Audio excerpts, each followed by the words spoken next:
Now, The Great Gatsby is turning 100 years old today. Now, it was originally published on April 10th, 1925, and was written by Minnesota's very own F. Scott Fitzgerald. This classic novel is set in the roaring 20s and tells the love story of a millionaire and gives a look into the American dream. Yeah, such a good book. And to celebrate the 100th anniversary, there's an event happening in the Twin Ports later today.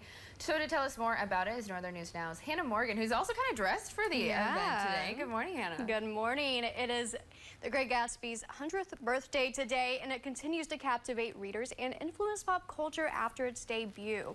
And the University of Wisconsin Superior is hosting a celebration to mark the anniversary of the iconic novel. And to learn more, I sat down with Dr. Deborah Schlacks, a professor at the college, and some even say she's internationally known as the F. Scott Fitzgerald Scholar.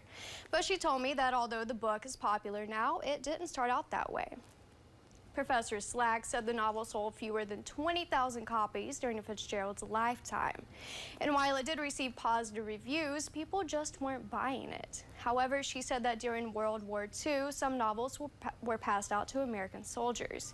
And this was one of them. And as it grew over the years, by 2020, the novel had sold over 30 million copies worldwide. Professor Schlack said The Great Gatsby has stood the test of time because people can still relate to the novel's themes to this day. It has been well known as a book about the American dream. There are things in it that are so relevant and remind us so much of issues that we have today. And Professor Slack said that one of those issues is class distinction.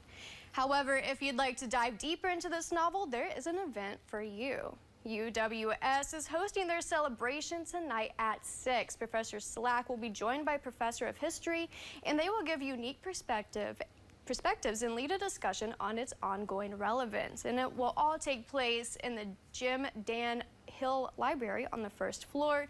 And the event is free and open to the public. And as always, there will be more information on our website. Back to you guys.